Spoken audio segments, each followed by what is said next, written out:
Чингис хаан үндэсний музейн мөнгөн мод танхимд өндөр гэгээн Зануузрын мэдлэлсний 390 жилийн ойн сэдвт тусгай технологийн маркийн анхны өдрийн нээлт боллоо. Монгол маркийн түүхэнд Зануузрын уран бүтээл сэдвт маркийг шуудангийн гүйлгээнд 1988 онд 7 нэрийн марк гаргаж байсан.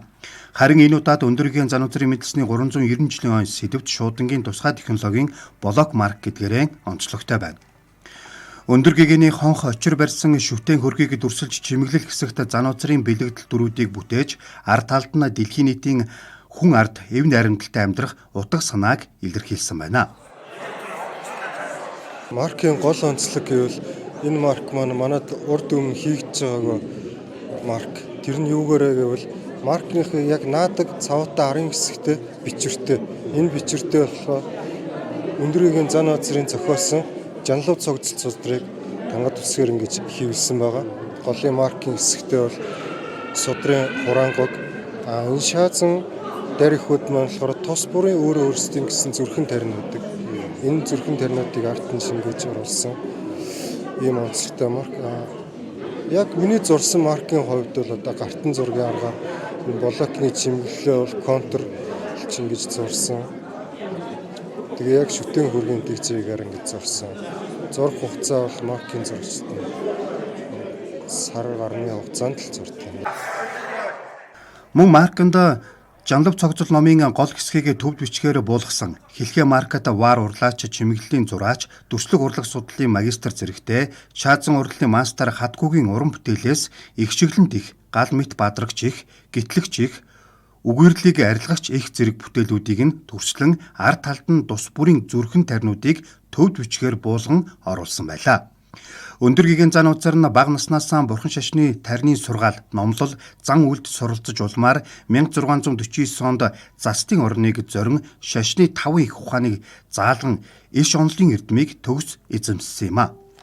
За өнөөдөр Монгол улсын түүхэнд бөгөөд маркийн түүхэнд 101 жилийн түүхтэй маркийн түүхэнд нэг шинэ үйл явдал тохиож байна. Энэ шинэ үйл явдал маань юу гэх юм бол тусгай технологийн марк. Тусгай технологийн марк гэдэг нь бол марк бол хоёр талдаа хэвлэлттэй маркийг бид нар энэ удаа гаргаж байгаа. Нүүрэн хэсэгтэй болоод уг бүтээлийн зураг бөгөөд ард талд нь тухайн шүтээний бөгөөд тариныг төвд бичгээр бичиж оруулснараа энэ маркийн түүхэнд тусгай технологиор энэхүү марк бүтсэн түүхэн гэрч бөгөөд энэ үйл явдалд оролцож байгаа улсуудын бахархалт үйл явдал нь болж байгаа юм а. Энэ өндөр гэгээнэ 390 жилийн ойд зориулсан энэ марк нь болох юм бол өндөр гэгээний бүтээл нь дэлхийн нийтэд бөгөөд одоо энэ дэлхийн марк цуглуулагчдын сонирхлыг маш их татдаг энэ бүтээл маань.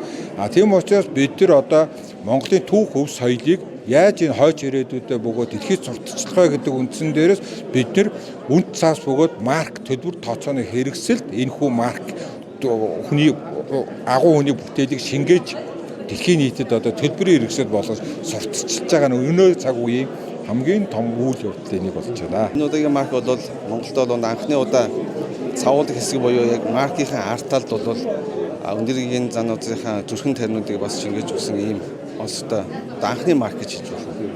Тэгээ өмнө нь бол манай улс бас тусгай технологийн маркууд бол гаргаж ирсэн. Энэ бол алт мөнгөнч гэдэг юм уу, эсвэл бол холограм, фольгач гэдэг юм уу, эсвэл торгон хэвлэж гэдэг юм уу.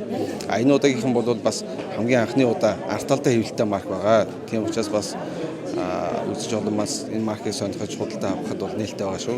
Энэ удаагийн марк маань бол Монгол улс анх марк гарснаас хойш 1994 буюу 1995 дахь сэдвийн марк болж гарч байгаа гэсэн. Маркийг бүтээхэд Зануузрын нэрэмж төсөг урлагийн музей, Монголын үндэсний түүх өв соёлыг зурчлан таниулж, түгээн дэлгэрүүлэх, ирээдүйн хойчтой өвлүүлэн үлдээх зорилготой их Монгол төслийн санаачлагч Гомсрон, шаазан урлаач хатхуу, гандан дэгчлэн хийдийн дэргэдэг ерхий боловсролын 112 дугаар сургуулийн гүн ухааны танхимын төвд хилд утга зохиолын багш Ерөөлт, Дорн дахны сургуулийн төрөг судлал Дотоод Азийн танхимын багш Бямбанар мэрэгжлийн зөвлөгөө өгч зураг материалаар ханган хамтран ажиллажээ.